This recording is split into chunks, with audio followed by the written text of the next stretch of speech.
Anytime there's a big white thing, probably means I'm come bearing gifts, so I'm happy to be here in Hernando County. I want to thank Richard Corcoran for being here, as well as Senate President Wilton Simpson, as well as Representatives Mazzullo and Angolia. We also have President of Pasco Hernando State College, Dr. Timothy Beard, Hernando Superintendent John Stratton. Then we have the commissioners from the Hernando County Commission. So I want to thank them and really thank you for being here for what is another great announcement. We've been able to really do a lot and bring a lot of good financial support to a lot of great programs throughout the state over the last 2 weeks. We're focusing on infrastructure that could, of course, help facilitate economic growth, as well as job training and workforce development. And we've been able to do things all across the state. We were in St. Pete Beach. We've been in the Space Coast. We've been in Northwest Florida. We were in Collier County the other day. And so here in Hernando, we're excited to be able to be here and really make I think what'll be a really big difference at expanding opportunities for workforce education. So today, what we'll be doing is officially awarding $6.1 million to Hernando County to construct a new education center for workforce training programs. And this will be a collaboration between the county, between Pasco Hernando State College, and between the Hernando County School Board. And so this will actually have a Pasco Hernando State College campus. We'll host the new Suncoast Technical Education Center, and students will be able to enroll in programs for a variety of in-demand industries related to manufacturing, education, healthcare, and aviation. These are really significant opportunities that can really provide young people with really great job prospects. And if you look at what you can do, particularly in this aviation, one of the reasons we're here is these folks that are involved in that, they're making really good income right off the bat if they have those skills. So these are really high demand skills, and if we can provide the foundation, if we can provide tools for folks to be able to develop those, we're going to have an awful lot of opportunities for an awful lot of students. But in reality, it really helps the state beyond that, because the more and more people see that we're committed to that, this is more and more likely to be a place where they're going to want to do some of these key things because they know they have the workforce that's going to be able to support it. So today's announcement means over the last couple weeks, we've invested nearly $15 million from the Governor's Job Growth Grant Fund to support workforce education in the state of Florida. And that's in addition to a lot of the other programs that we do and have been doing for since I've been governor. And this is building off a lot of the success we've had. When we came in 2019, our goal was to make Florida #1 in workforce education by the year 2030. Since 2019, we're getting closer to that goal. We've increased enrollment in post-secondary career and technical education by nearly 50% across the state. We've added 50 new apprenticeship programs, and overall last year we awarded 15,000 more industry certificates than we did in the year 2019, and I'm assuming we'll probably end up beating 2020 this year in 2021. So that's really significant, and it's making a big difference. And the opportunities that kids will be able to have starting in the high schools, which I think is really important, and some of the things they're offering, and then getting them opportunities. And you have some kids that get these certificates, they still go to a traditional four-year college, and that's fine too. We just want people to be able to have as many opportunities as possible. So we continue to add private sector job growth here in the state of Florida.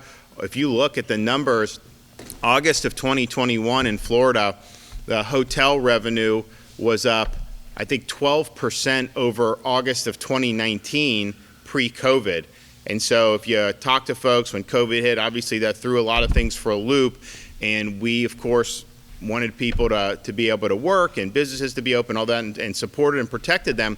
And I think throughout all that, they were like, man, if we could just get back to 2019. Well, now 2021 is exceeding 2019. And so that was kind of viewed as like the golden era, the peak of a lot of the particularly hospitality and tourism and all that. Now we're exceeding that, and to do it so much in a month of August, which is not typically our high season, you know that we're doing something right. So we are going to continue with that momentum. We are, of course, very concerned about some of the things that we see coming out of Washington.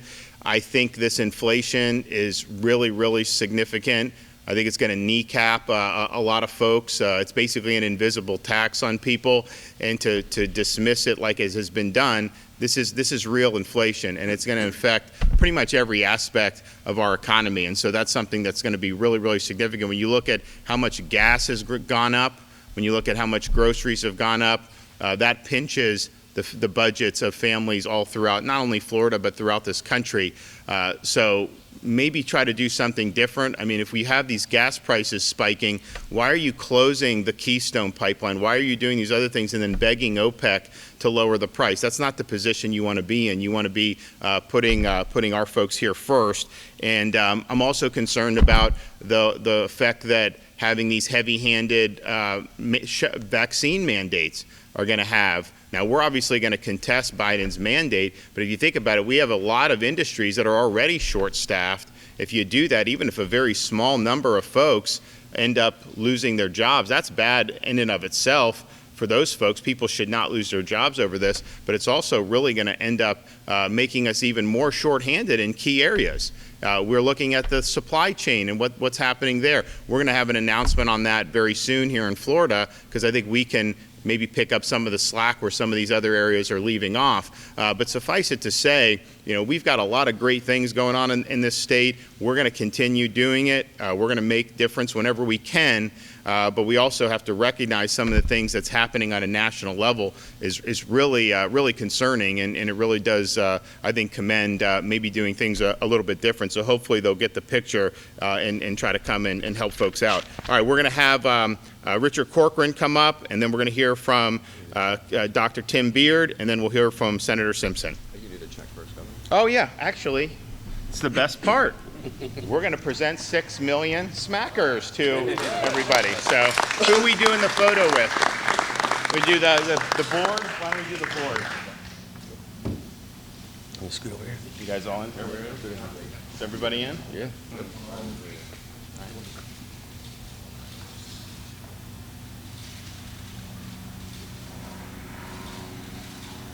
All right, congratulations. Thank you. Yep. Thank you.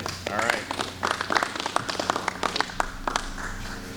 Thank you, Governor. I just want to say it wasn't too long ago we created the Job Growth Grant Fund, and it was exactly for this type of purpose. Is the governor ought to have a fund where he can make immediate and quick and nimble investments in infrastructure and education, and those investments are something that benefit the entire community, the entire society, all citizens. And this is a perfect example. You're going to have people's lives transformed. Not only are these the SunTech and the Pasco Hernando, those students are going to come here, and in a matter of weeks, they're going to leave with a real credential, and that credential is aligned to what we know are real job openings in this area. And so it literally, now they can put real food on the table for their family and have a real career, and real hope in life. It changes people's entire vision of what could happen. And then normally what we know is when they get that first stackable credential, they want the second one and the third one, and all they do is continue on a tremendous trajectory to success. So this is a wonderful opportunity. Dr. Beard and Superintendent Stratton, so happy that you guys have been working to put this together. The legislature's been great. Going back to the job growth fund, I think the legislature gets to see firsthand the benefit of having a job growth fund for the governor, and maybe you guys can increase it a little next year. That'd be great. But I also want to say, the governor touched on it, but what it comes down to more than anything is leadership. We have, I like to joke now and say that, and it's not really funny, but we have two border issues that affect our country, and one of them is absolutely just an abomination. But the other one is just a great story and a success story of freedom, and that's Florida's border. Every single day, we have businesses who are trying to reinvigorate, relocate to the state of Florida. I think we have 27 businesses that have been bought in under Governor DeSantis, already made $1.5 billion in investment, 10,000 plus jobs. In addition to that, we have people pouring into our state every day for freedom. They want the opportunity to come to a SunTech and a Pasco Hernando, earn a real credential, get the face-to-face instruction. They want their children to be able to come to schools and get real face-to-face academic instruction. And so I will tell you guys both, do not be surprised that when this opens in short order, you're going to see a lot of California, New Jersey, New York, and Illinois license plates in that parking lot. And that's a good thing. But it all comes down to one thing. It comes down to Governor DeSantis' leadership. Leadership is everything. And Florida is a beacon of freedom and hope for the rest of the country. And these types of programs through the Job Growth Fund are exactly what it's designed for, to give that hope and give that encouragement to people to have a new career and a new start. So thank you very much, Governor, and I wish you guys the best of luck and congratulations. Thank you. Okay, we'll have Dr. Beard. First today, on behalf of our Pasco Hernando State College faculty, staff, students, administrators, District Board of Trustees, and our chair, Mrs. Marilyn Pearson Adam, we want to say thank you, Governor.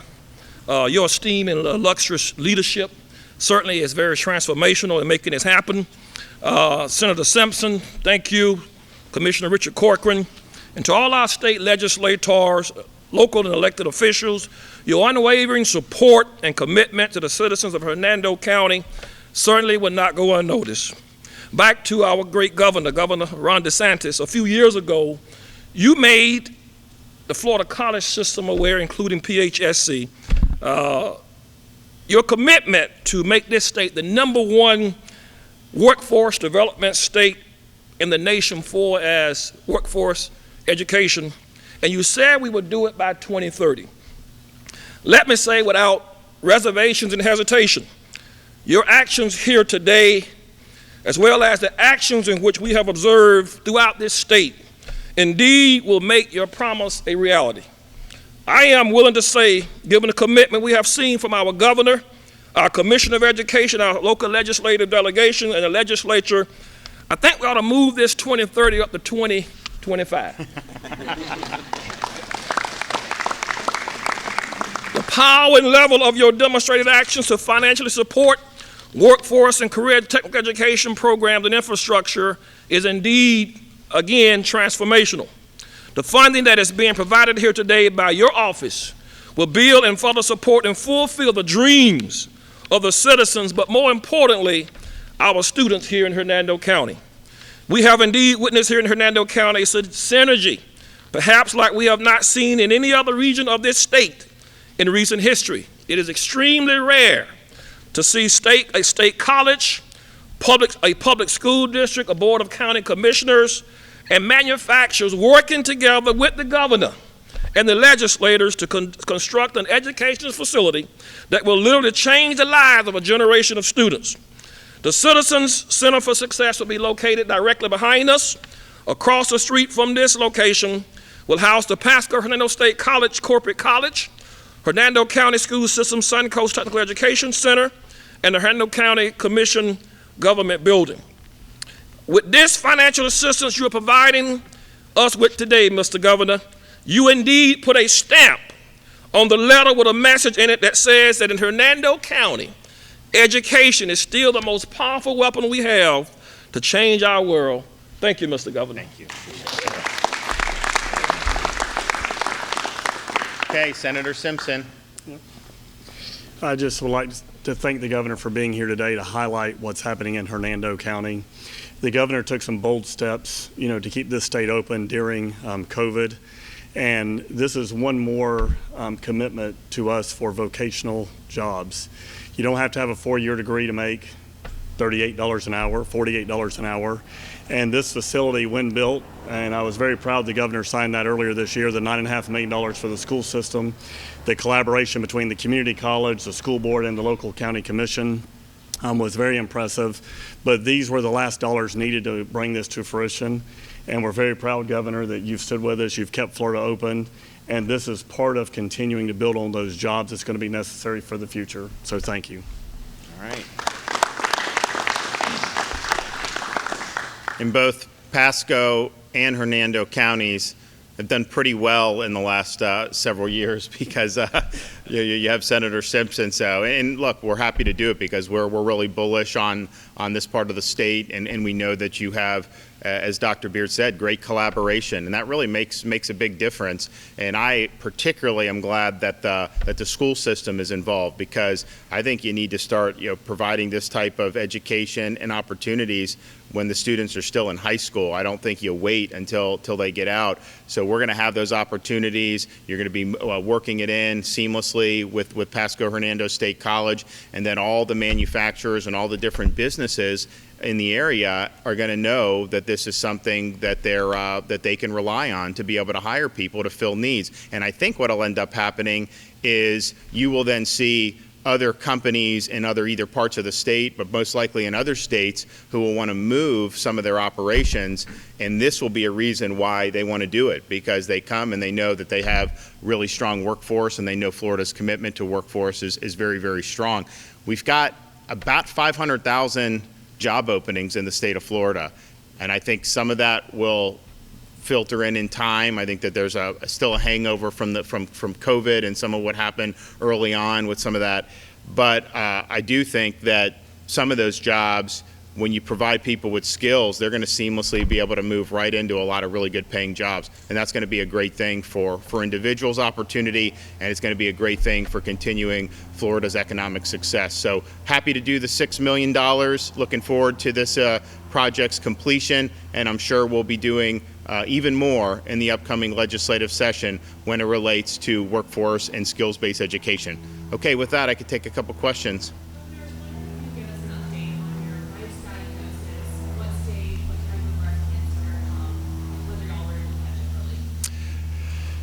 Well, we actually were in Hernando County on Saturday night, and the First Lady is obviously going through the battle, but she really wanted to come and talk to the folks. And so I was the keynote speaker, but as I started the speech, I thanked everyone for all the outpouring of support. And I said, she's actually here and would love to thank you. So she came in, and it was really an inspirational message, an inspirational moment. And basically her message is, this is not something that anyone should have to deal with, but unfortunately these things happen in life. And so the key is she's going to respond with courage and determination, and she's not going to be denied. She's going to do whatever she needs to do to fight back. And so I think that she's on the path to doing that. I provide all the support I can, and we have so many great family and friends that have been supportive. But I think her attitude is she's just not going to be denied. And I think talking to people, it's interesting when something like this happens, so many people have reached out to share their stories. Some are going through it now. I think the one common theme that I've taken away is when you trust in God, when you have the positive attitude, and when you know there's going to be good days and bad days, but you're not going to be denied getting the light at the end of the tunnel. That's when we have the best success stories. And so I think she's of that mindset now, and it's not an easy thing to go through. And there's a lot of things that happen in life. Unfortunately, there's a lot of afflictions that we see. But I think some of the outpouring with breast cancer, just because this tends to affect a lot of mothers. And these are the folks that are really the centerpiece of our communities. And certainly she's the centerpiece of our family. And we have very young kids, and many other women who get affected with this. Some of them have kids that are a little older than ours, but you tend to see that very frequently, and so that really I think rocks the foundations of families. And I think that's just why it really strikes a chord with people, because they've gone through it, or they know people that have gone through it, and they understand. So, but I think her fight is inspirational to me. And I said at the dinner, she's going to be back better than ever. I don't know when, but I know it's going to happen.